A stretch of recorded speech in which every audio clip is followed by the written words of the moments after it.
First of all, mate, congratulations on becoming world champion.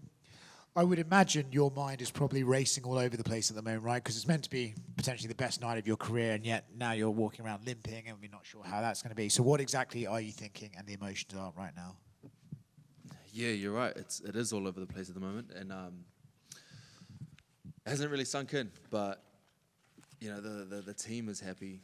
We're happy. We came in and we got the job done, and that's what we are here for, is to get that title, and we did that. You said at the press conference that you would do whatever it takes, right? If it became a firefight, you would do it, and then your ACL potentially goes in the fight. What is going through your mind when that happens? Is it just like not even thinking about it, or is it like, okay, how do I adapt? What goes through your mind when that injury happens? Yeah, it's just adapting on the fly. We've had issues like this before. We're in a big fight, and you expect things like this to happen. So I never counted myself out at any moment, but we knew that this was going to be an issue at the time, and how do we adapt with it? How do we adapt to it? Is this like a thing that you'd had through camp as well? No, it just happened on the night. You said, like, look, you're going to adapt and stuff like that, but when your balance is completely off, right, and you're falling because he's kicking it back, and I'm sure it's hurting a lot, are you starting to think, like, am I going to have to grapple? Am I just going to have to try and bang him out in one punch? What strategy-wise goes through your mind at that point? Just sticking to the plan, sticking to the game plan, and I think that's what got us there in the end, was staying calm, and whatever fire came through us. So, yeah, I guess Jiri made the mistake of coming forward as I was on the cage, and he walked into that left hook. I know you said it's all part of the plan and stuff like that, but there must be something going when you land that left hook on him that you are just like, oh, thank God for that, with the injury and everything. Yeah, for sure. Yes, yeah. He said in his post-fight interview that he felt sympathy for you when he saw the injury, and he kind of showed mercy, in his opinion. Do you agree with that assessment from Jiri? No, I don't think that. I feel like he made the mistake there, because I would not have done the same. If you're in there to get that title, you do whatever it takes to get that win. And listen, I'm sure you're going to have to go have scans and stuff like that, but if I ask you right here and now, when do you think you're getting back in there? Do you have any idea what's the sort of scenario going through your mind? I'm no doctor. I have no idea what's going to happen, but all I know is we'll go and assess it, see what happens, and then try to get into the gym as soon as I can. Hopefully it's not as bad as it may seem, but I'm looking to get in the gym as soon as I can. Congratulations. Thank you. Carlos, what is it like when we're watching Jiri do Jiri things in there, like we find it entertaining to watch, but when he's standing like feet away from you, pointing at the ground, hands at the ground, just doing like Jiri things, what is it actually like in there? Yeah, I think that was his way of trying to lure me into his game, and I stuck to what I needed to do, which was try and keep my distance, stay in the middle, and try not to let him push me back on the cage where he could have an advantage or whatever it is. But I think what it is was we just stuck to our game plan. And I know, like you said, you have to get all these things checked out on your knee, but like on the rise, you're trying to like strategically maneuver your way up the rankings with the best fights to reach that title. Now everyone has to chase you. You don't have to chase fights anymore. So I guess what do you want moving forward? Like I guess obviously Paulo had the big win. Dom's back in the win column after you knocked him out. What would make sense for you, given like you can, depending on what your knee is, of course, but what do you think makes sense for you? I think I'm not too sure who else is there. There's who knows. We'll just leave it up to we leave it up to the guys who know what they're doing, and I just get myself into the gym and prepare for whatever is next. Have you had the chance to talk to anyone back home yet? Not yet. Congrats, man. Thank you. Carlos, what went through your mind as soon as sort of your knee popped? It was just deal with it and see how we can adapt and what we need to do from there. And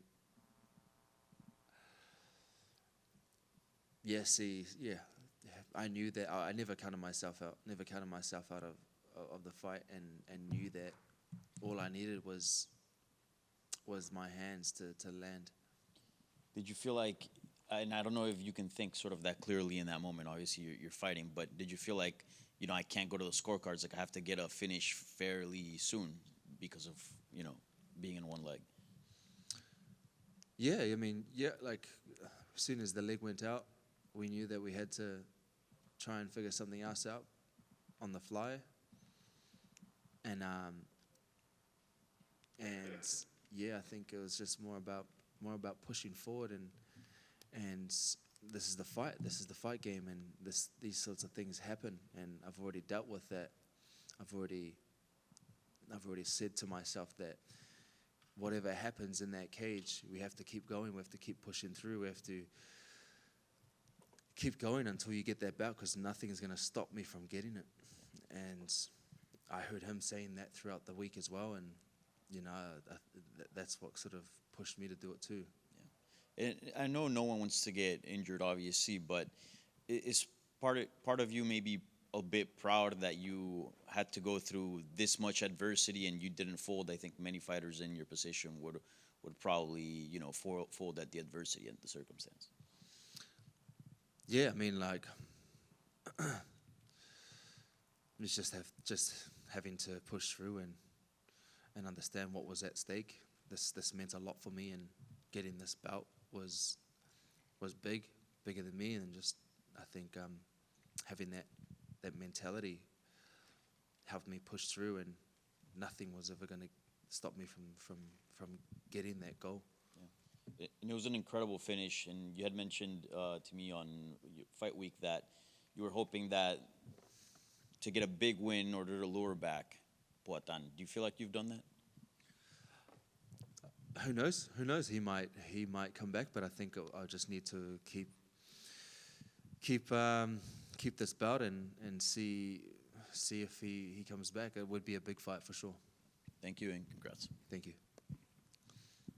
Carlos over here. Congratulations on becoming a champion.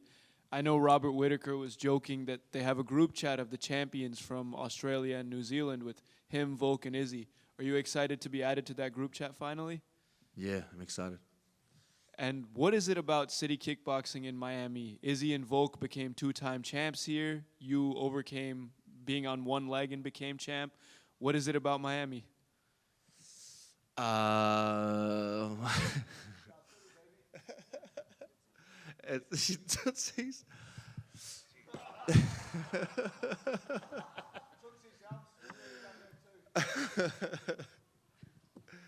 There you go. And one last one from me. If you end up being healthy in the next couple months, if it is you versus Paulo Costa for the light heavyweight title, the best looking fighter title might also be on the line. What's it going to be like to fight for 2 belts? Yeah, it'd be awesome. Thank you. Carlos, you'd be the second UFC champion from New Zealand, next to your teammate Israel Adesanya. What does it feel now to have your name etched in history along with him? It means a lot, man. It just means to be able to take another belt back home gives hope to the many other fighters and aspiring fighters back home to see that it is possible. And it's even more possible now that someone like me, that I could do it, who, that I'm sure they can they can relate to. So yeah, it just gives a lot of hope. Was there any worry in your head that the ref may stop the fight when he saw you kind of wobbling around there on your leg? There wasn't worry about the ref, really. It was just more about how I'm going to adapt to this situation, what I'm gonna have to do from there, and try to adapt on the fly. Main thing was just knowing that I had the power. I had the power and a little bit of movement, and try not to push off that leg as much as I could. Yeah, it seems like you adapted pretty well. So the light heavyweight title has kind of been a hot potato in recent years, just bouncing from one guy to the next to the next. Is one of your goals as champion to kind of solidify yourself as a dominant champion in the light heavyweight division that we haven't seen in a while? Yeah, it is. It is. The mission is to hold this belt and hold it for as long as I can, and make as much money as I can in this company. Carlos, one more front right here. I don't know if you saw, but Tai Tuivasa tweeted that Miami is lucky he's not here right now to celebrate your win. What would that look like if Tai was actually ringside? Crazy, man. It would be crazy, actually. You party with Ty? Yeah, I don't think you wake up the next morning, eh? You just, yeah. I've been there a few times, and yeah, I don't want to be there. I am lucky he's not here. Carlos over here. Congratulations on your win. You just won the belt, and in one of the toughest ways possible. How much of that win over Jiri Prochazka was about skill, and how much was it about refusing to be beaten? A lot of it was about refusing to be beaten, and then also sticking to the game plan, sticking to what it was the fire and the fire that Jiri would bring, he said he would bring, and me staying calm in a situation like that. And I think that was the biggest thing in this whole camp, was learning to stay calm in any situation. Thank you.